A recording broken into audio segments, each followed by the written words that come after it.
18 বছরেও জাতীয় পরিচয়পত্র তৈরি ও সংশোধনে হয়রানি ও দুর্নীতি থেকে মুক্তি মেলেনি সাধারণ মানুষের। টিআইবি রিপোর্টে দুর্নীতিগ্রস্ত প্রতিষ্ঠানের মধ্যে 9 নম্বরে জাতীয় পরিচয়পত্র বিভাগ। এই সেবা নিতে দুর্নীতির শিকার হন 47% মানুষ।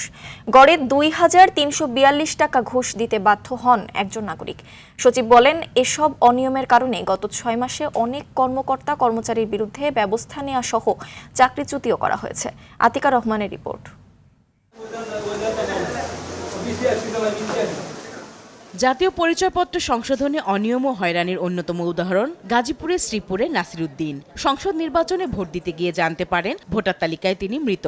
এরপর নিজেকে জীবিত প্রমাণ করতে বিভিন্ন দপ্তরে গিয়ে নথিপত্র সংগ্রহ করে গাজীপুর নির্বাচন অফিসে গেলেও তারা এনআইডি সংশোধন করে দেননি। কয়েক মাস ধরে ঘুরছেন আগারগাঁও নির্বাচন কমিশনে। এটা হলো গাজীপুর শ্রীপুরে। কেন আমি ভোট দিতে যাওয়ার সময় আমি সিরিয়াল নাম্বার পাই নাই। পরে নির্বাচনের পরে আমি নির্বাচন কমিশন অফিসে গেছি শ্রীপুর উপজেলায়। তো ওই জায়গায় যাওয়ার পরে বলতেছে যে ফিঙ্গারের সমস্যা। ফিঙ্গার দিছি, দেওয়ার পরে 1 মাস পরে বলতেছে যে আবার আসার জন্য। গেছি, যাওয়ার পরে আমার এটা দেখে বলে আমি মৃত। যে কেন আমার এটা মৃত হলো, আমি তো মৃত না, আমি তো জীবিত। পরে ওনারা বলতেছে যে এটা হয়তো আপনার নামের সাথে নামে মিল হয়েছে, তা আপনার নাম নাসির, ওনার নামও নাসির, তো ওনারটা করতে যাওয়া হয়তো আপনারটা হইতে পারে। মানে ওই নির্বাচন কমিশন অফিস থেকে এটা বলছে। বয়স আইডি কার্ডে বেশি দেওয়া আছে। আমার বয়স 96-তে, দিছে 88-তে। আবার পিতার নামও ভুল আছে। পিতার নামে দেওয়া কথা ছিল আব্দুল আজিজ, দিছে মোহাম্মদ আজিজ। আঙুলের ছাপ না মেলা, ঠিকানা স্থানান্তর, বয়স সংশোধন এবং প্রবাসীদের এনআইডি সংশোধন করতে অনেককেই বছরের পর বছর ভোগান্তি পোহাতে হচ্ছে। সৌদি আরব থেকে আসছি, আজকে 2 মাস হয়েছে হয়রানি।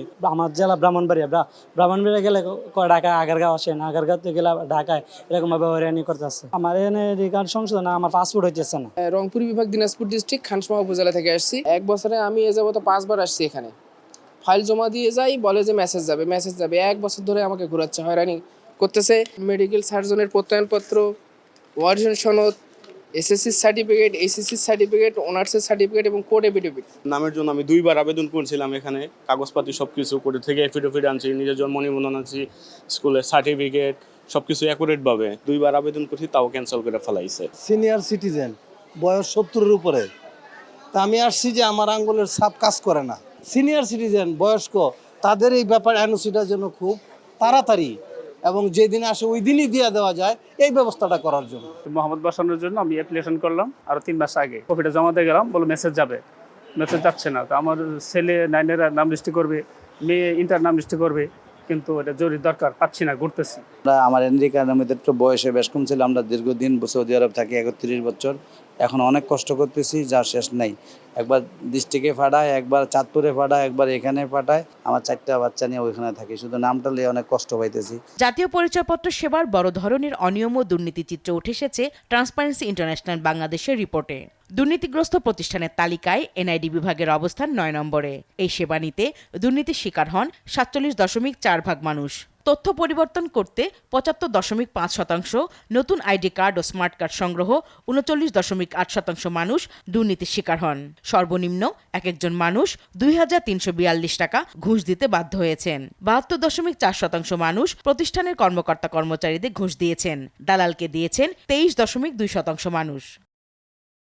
সচিব বললেন, দীর্ঘদিন জবাবদিহিতা না থাকায় এ সমস্যা তৈরি হয়েছে। কর্মকর্তা কর্মচারীদের দুর্নীতির বিরুদ্ধে ইতিমধ্যে ব্যবস্থা নেওয়া হয়েছে, যা অব্যাহত থাকবে। আমরা সহজ করছি যে আপনার নাম, নিজের নাম, তারপরে আপনার সার্টিফিকেট অনুযায়ী জন্ম তারিখ সংশোধন, সেটা জিএসসি বা এসএসসি এ ধরনের যে সার্টিফিকেটসগুলো আছে সেইগুলোর জন্ম তারিখ সংশোধন, করণিক ভুল, এইগুলোর জন্য আমাদের এসওপি আছে এবং আমরা একটা আবার রিইটারেট করছি মাঠ পর্যায়ে যেন এটা নিষ্পত্তি করা যেতে পারে। পরিপত্রটা আমি আজকে ক্লিয়ার করে দিয়েছি, এখন মাঠ পর্যায়ে এটা গতিশীলতা বাড়বে। এটা চলমান প্রক্রিয়া। বললাম তো যে অসৎ কর্মকাণ্ডের সাথে আমাদের কোনো কম্প্রোমাইজ করার কোনো কিছু নেই এবং চাকরিচ্যুত হয়েছেন এটুকু বলতে পারি। তবে প্রতিনিয়তই এটা ফেস করি। আমার বিশ্বাস যে অনিয়মের বিষয়গুলো অনেক কমে আসছে। স্পেসিফিক করে যদি বলেন, আমি শাস্তিমূলক ব্যবস্থার আওতায় আনবো। কঠোর নজরদারিতেও করেছি বলেই তো মানুষের চাকরি গেছে। জাতীয় পরিচয়পত্র বিভাগের কাজে গতি আনা, হয়রানি ও দুর্নীতি বন্ধ এবং সংশোধনী প্রক্রিয়া আরও সহজ করার দাবি জানালেন সাধারণ মানুষ। আতিকা রহমান, RTV, ঢাকা।